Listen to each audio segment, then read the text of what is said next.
नमस्कार। BCom second year के इस वीडियो में आप सबका बहुत बहुत स्वागत है। ये वीडियो मैंने इनकम टैक्स एक्ट में से जो यूनिट है आपका फर्स्ट, उसके लिए वीडियो बनाया है। इस वीडियो को शुरू करने से पहले मेरा आप सब स्टूडेंट्स को एक बहुत बड़ी रिक्वेस्ट है कि आप यूनिट फर्स्ट में से प्रैक्टिकल जो आता है आपका सैलरी का, उसको जरूर अटेम्प्ट कीजिएगा। कई बार बच्चे सैलरी का क्वेश्चंस पूरा नहीं आता है, उस कारण थ्योरी अटेम्प्ट कर देते हैं और सैलरी के क्वेश्चंस को छोड़ देते हैं, जो कि बहुत ही बड़ी मिस्टेक है, गलती है। गलती कैसे, मैं आपको समझाता हूं। जो क्वेश्चन आता है आपका यूनिट 1 का, वो थ्योरी का आता है सैलरी के साथ साथ। वो जो क्वेश्चन आता है उसको एक्सप्लेन करने में स्टूडेंट्स कई बार कंटिन्यूएशन नहीं रख पाता। वे कई चीजों को छोड़ देता है एग्जाम के प्रेशर में, एग्जाम टाइम के हॉल के प्रेशर में कई चीज छोड़ देता है, वो फ्लो नहीं रख पाता है। तो आपको लगता है कि आपने पूरे क्वेश्चंस का जवाब दे दिया, पर आप क्वेश्चंस को अच्छी तरह अटेम्प्ट नहीं कर पाते और आपको उस थ्योरी के क्वेश्चन में से 20 में से 7 और 8 मार्क्स मिलते हैं। जबकि अगर आप सैलरी के क्वेश्चंस को पूरी तरह सॉल्व नहीं भी कर पाते हैं, तो आपको ये जानकर खुशी होगी कि सैलरी के क्वेश्चन में, यानी हर प्रैक्टिकल क्वेश्चन में यूनिवर्सिटी पॉइंट वाइज मार्क्स देती है। फिर ध्यान सुनिएगा, पॉइंट वाइज मार्क्स देती है। अगर सैलरी के 12 पॉइंट्स हैं सैलरी क्वेश्चन में, आपके 8 पॉइंट आते हैं सही, तो आपके 10 या 11 मार्क्स आ सकते हैं। तो हर समय सैलरी का क्वेश्चन अटेम्प्ट करने में आप फायदेमंद रहेंगे।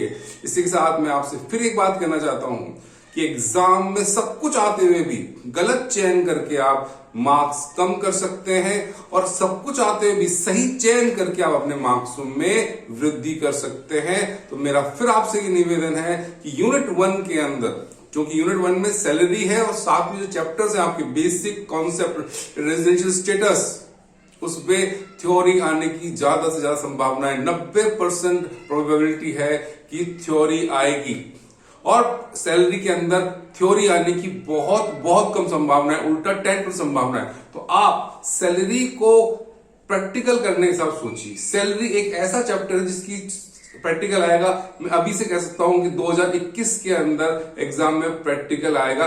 हो सकता है हाउस प्रॉपर्टी में प्रैक्टिकल नहीं आए, पीजीबीपी में प्रैक्टिकल नहीं आया, कैपिटल गेन में लास्ट टाइम कैपिटल गेन में थ्योरी आई थी, पीजीबीपी में प्रैक्टिकल आया था, हाउस प्रॉपर्टी में थ्योरी आई थी। पर सैलरी के अंदर कोई भी टीचर श्योरिटी से कह सकता है कि सैलरी के अंदर प्रैक्टिकल आएगा। और दूसरी, जब वो पॉइंट वाइज चेकिंग होती है तो सैलरी का क्वेश्चन अटेम्प्ट करने में आपको हर समय फायदा मिल रहेगा। थ्योरी लिखेंगे आप, कंटिन्यूएशन मेंटेन नहीं कर पाएंगे, फ्लो मेंटेन नहीं कर पाएंगे, थ्योरी को ढंग से प्रेजेंट नहीं कर पाएंगे, तो मार्क्स कम आएंगे। जबकि सैलरी का क्वेश्चन अटेम्प्ट करके चाहे आप पूरा नहीं कर पाते हैं, पूरा सही नहीं कर पाते हैं, तब भी 10 से 11 मार्क्स आपके सैलरी में आ सकते हैं। ये संदेश देने के बाद आइए चैप्टर शुरू करते हैं। चैप्टर का नाम है इनकम फ्रॉम सैलरीज। आइए स्टार्ट करते हैं। यहां लिखा है मैंने, व्हाट इज सैलरी। सैलरी क्या है? सैलरी क्या है? तो सैलरी को ऐसे तो सेक्शन 17(1) में डिफाइन किया गया है, पर हमारे लिए सैलरी का मतलब वो नहीं है, क्योंकि हम थ्योरी को कुछ अटेम्प्ट नहीं करने वाले। तो हमारे लिए सैलरी का मतलब क्या है? हम सैलरी समझते हैं उसको 1, 2, 3, 4 टुकड़ों में बांट देंगे। पहले टुकड़े का नाम है बेसिक सैलरी, दूसरे का नाम है अलाउंसेस, तीसरे का नाम है रिटायरमेंट बेनिफिट, और चौथे का नाम है परक्यूसेट्स। आप जब भी सैलरी का क्वेश्चन करेंगे तो 4 तरह की सैलरीज आपको प्राप्त होगी। पहली बेसिक सैलरी, दूसरी अलाउंसेस, तीसरा रिटायरमेंट बेनिफिट्स, और चौथा परक्यूसाइट्स यानी अनुलाभ। सैलरी के बेसिक सैलरी में 2 तरह के एडजस्टमेंट होते हैं। मैंने इस वीडियो में बेसिक सैलरी कवर नहीं की है, आगे वाले वीडियो में कवर करूंगा, पर उसके बावजूद मैं आपको बता रहा हूं कि बेसिक सैलरी में 2 तरह के एडजस्टमेंट होते हैं। एक तो होते हैं पीरियड रिलेटेड और एक होते हैं अमाउंट रिलेटेड। दूसरी तरह होता है अलाउंसेस। अलाउंसेस को हम 2 भागों में बांट सकते हैं। सबसे पहले टैक्स फ्री अलाउंसेस और दूसरा टैक्सेबल अलाउंसेस। टैक्सेबल अलाउंसेस को फिर हम 2 भागों में बांट सकते हैं, फुली टैक्सेबल अलाउंसेस और पार्टली टैक्सेबल अलाउंसेस में। पार्टली टैक्सेबल अलाउंस में हाउस रेंट अलाउंस आपका हर एग्जाम में पूछा जाता है, जबकि फुली टैक्सेबल अलाउंस के अंदर भी transport allowance, education allowance hostel allowance भी पूछा जाता है। आइए नेक्स्ट है रिटायरमेंट बेनिफिट। रिटायरमेंट बेनिफिट में earned salary, gratuity, pension, provident fund और कंपनसेशन ऑन वर्ल्ड रिटायरमेंट होता है। कोई भी सैलरी का क्वेश्चन नहीं बन सकता जिसमें ग्रेजुटी, पेंशन, पीएफ का एडजस्टमेंट नहीं होता है। लास्ट है आपका पर्क्यूसाइट्स अनुलाभ, जो बहुत ही इंपॉर्टेंट है कोई भी सैलरी का क्वेश्चंस करने के लिए। मैंने आज जो इस वीडियो में एक पर्क्यूसाइट्स अनुलाभ का वैल्यूएशन कवर किया है वो है रहने की मकान की सुविधा का मूल्यांकन। हो सकता है कि नियोक्ता ने कर्मचारी को रहने का मकान दिया है, रहने का मकान दिया है, तो उसका मूल्यांकन कैसे करेंगे, आइए स्टार्ट करते हैं इसको। पर्क्यूसाइट्स अनुलाभ, रहने की मकान की सुविधा। कर्मचारी, कौन से कर्मचारी हैं, आइए देखते हैं। हम सरकारी कर्मचारी हैं, सरकारी यानी राज्य सरकार या केंद्र सरकार कर्मचारी हैं, तो सरकारी नियम है, सरकारी नियम के तहत जो वैल्यूएशन होगा उस रूल पर आपका क्या माना जाएगा, अनुलाभ का मूल्यांकन किया जाएगा। आज तक ऐसा क्वेश्चन नहीं आया है। नेक्स्ट है अर्ध सरकारी कर्मचारी, स्थानीय सत्ता, वैधानिक निगम और निजी कर्मचारी। अर्ध सरकारी कर्मचारी, वैधानिक निगम के कर्मचारी, स्थानीय सत्ता के कर्मचारी या निजी कर्मचारी, ये सबको एक ही कैटेगरी में रखा गया है। इन सारे कर्मचारियों को अगर रहने के मकान की सुविधा दी जाती है तो उसका मूल्यांकन कैसे करेंगे, आइए देखते हैं।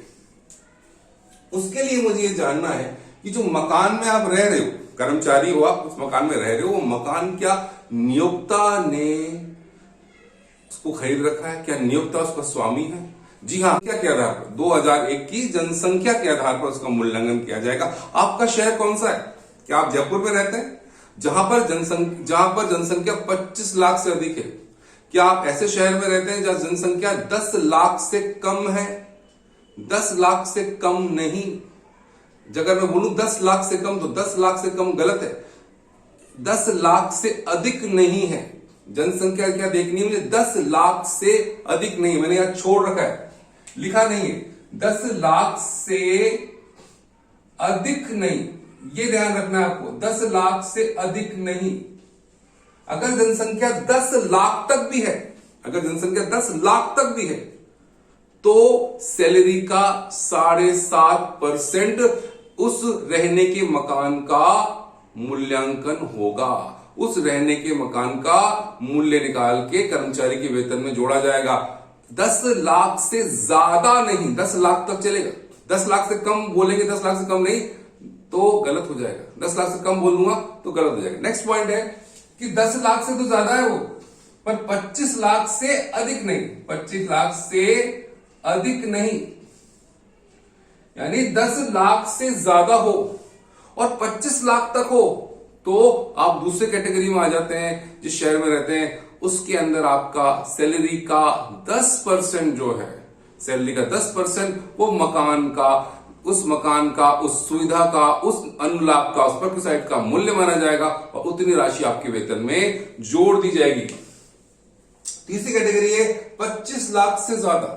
जयपुर 25 लाख से ज्यादा जनसंख्या है, तो 25 लाख ज्यादा है तो 15% वेतन का। अब सर ये वेतन का क्या मतलब है सर? ऐसा लग रहा है केतन, ये वेतन का मतलब क्या है? वेतन की बात करते हैं। उससे पहले एक बात कर लेते हैं कि अगर मकान जो है वो नियोक्ता का नहीं है, नियोक्ता उसका स्वामी नहीं है साहब, मकान जो है नियोक्ता ने किराए पे लिया है, लीज पे लिया है, तो क्या करें? अगर मकान नियोक्ता ने किराए पे लिया है, लीज पे लिया है, तो केवल मूल्य कैसे निकालेंगे? 15% वेतन का 15% वो उस सुविधा का मूल्य होगा। जब भी आप सुविधा का मूल्य निकालें उसके बाद एक क्वेश्चन पूछेगा, क्या नियोक्ता ने कर्मचारी से इस सुविधा के बदले कोई राशि प्राप्त की है तो उस राशि को सुविधा में से घटा देंगे। एक और पॉइंट है, इसके बाद मैं बताऊंगा आपको वेतन से क्या मतलब है। हो सकता है जो मकान दिया है वो केवल असुसज्जित दिया है, केवल मकान दिया है, उसके साथ फर्नीचर, घरेलू उपकरण नहीं दिए, तो वैसे बोलेंगे कि मकान की सुविधा असुसज्जित, अनफर्निश्ड। और मकान के साथ साथ फर्नीचर भी दिया आपको, घरेलू उपकरण भी दिए, तो बोलेंगे फर्निश्ड। अगर अनफर्निश्ड दिया है तो कोई जोड़ने की जरूरत नहीं। अभी जो आपने निकाली, दो मूल्य निकाले, किराए पर है तो 15%, और अगर मकान नियोक्ता का है तो जनसंख्या के आधार पर निकाला। तो अगर फर्निश्ड है मकान, साथ में फर्नीचर घरेलू उपकरण भी दिए हैं, तो इतना सा प्रश्न पूछना है हमको, क्या ये जो सामान दिए हैं इनका स्वामी नियोक्ता है क्या? जी हाँ, स्वामी नियोक्ता है। तो लागत का, उन सब की लागत का 10% सुविधा में जोड़ देंगे। और अगर उन ये जो फर्नीचर है, घरेलू उपकरण है, ये नियोक्ता ने किराए